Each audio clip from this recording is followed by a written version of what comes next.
Ya, pemirsa, sebelumnya juga polisi menggerebek markas tempat penyimpanan motor tarikan debt collector atau mata elang di wilayah Gunung Putri, Bogor, Jawa Barat, dan sebanyak 82 motor sitaan diamankan oleh polisi dari lokasi tersebut.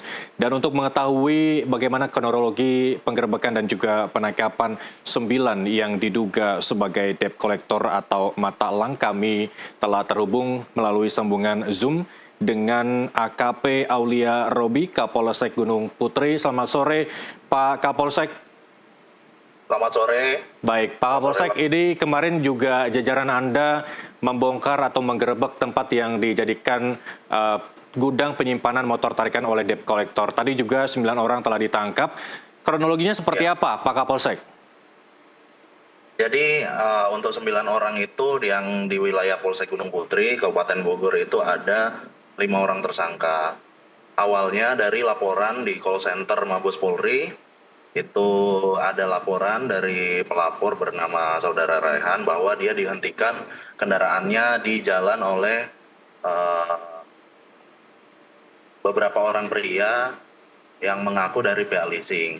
Kemudian setelah kita datangi di sana, ternyata motornya sudah diambil dan bukan diberikan disetorkan ke leasing, namun ke gudang tempat penyimpanan. Setelah kami datangi ke tempat penyimpanannya, didapati terdapat ada 15 unit sepeda motor dengan berbagai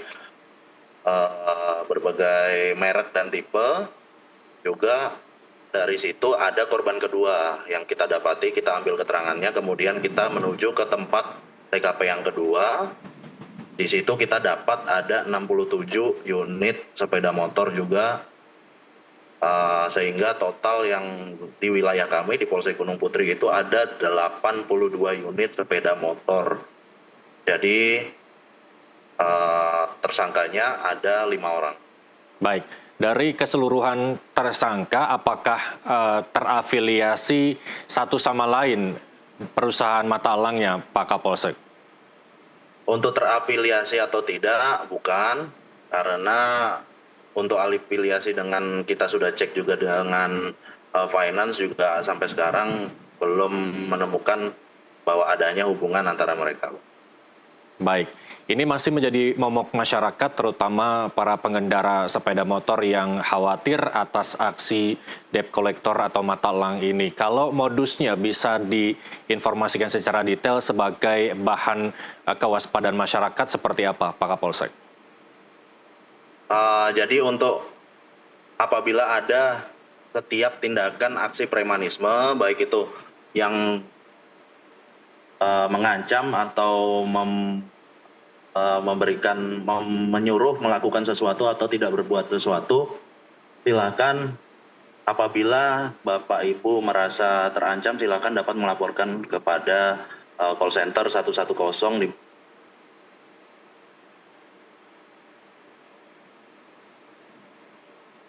Baik, Pak Robi. Baik, nampaknya kami kehilangan jaringan bersama Pak Kapolsek Gunung Putri, AKP Aulia Robi. Pak Robi masih tersambung bersama kami? Iya, sempat putus tadi, Mas. Sempat terputus, boleh diulang informasinya, silakan. Ya, jadi silakan untuk masyarakat yang melaporkan tindak pidana yang apabila menghadapi situasi tindak pidana premanisme, baik itu mengancam, ada yang mengancam Bapak Ibu, silakan dapat dilaporkan di call center Mabes Polri di 110. Dari seluruh jajaran Kepolisian Negara Republik Indonesia pasti akan merespon keluhan dari Bapak Ibu sekalian. Baik, apakah masih ada dugaan pelaku-pelaku lain yang masih diburu oleh pihak kepolisian? Bagaimana pengembangannya sejauh ini, Pak Robi? Tentu dari kasus ini pasti akan kita dalami lebih lanjut, apakah ada kaitan saling berkait dengan kasus-kasus lain. Kita juga mencari laporan polisi yang sudah ditangani selama ini. Semoga dari hasil pendalaman tersebut bisa berkembang lebih jauh lagi. Baik, sebenarnya masyarakat perlu tahu status hukum dari debt collector atau mata elang ini seperti apa sih, Pak Robi? Jadi untuk Yang kami tekankan di sini bahwa kasus ini merupakan tindak pidana yaitu premanisme ya. Hmm. Kalau untuk debt kolektor sendiri status hukumnya yaitu dia perusahaan yang ditunjuk oleh eh, perusahaan pembiayaan oleh finance. Baik, event itu ditunjuk secara resmi oleh pihak leasing atau pihak pembiaya kendaraan begitu ya. Tapi kalau ada merujuk pada tindakan kekerasan dan lain sebagainya, masyarakat boleh lapor begitu Pak Robi ya? Boleh, sangat boleh. Baik, bagaimana proses pelaporan hingga pihak kepolisian melakukan tindakan terhadap laporan masyarakat tersebut Pak Robi? Proses laporan pasti kita buatkan laporan polisi dulu, silakan datangi kepolisian terdekat melalui SPKT, di sana akan dibuatkan laporan polisi yang akan dilakukan penyelidikan maupun penyidikan lanjutannya. Baik, lalu bagaimana dengan 82 kendaraan yang berhasil disita polisi dari salah satu markas debt collector ini?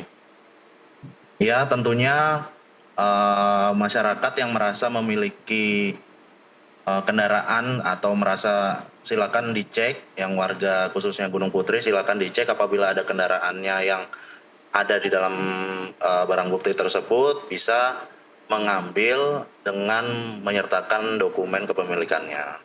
Baik, terakhir mungkin Pak Robi imbauan kepada masyarakat terkait apa yang sudah dibongkar oleh pihak kepolisian sektor Gunung Putri ini.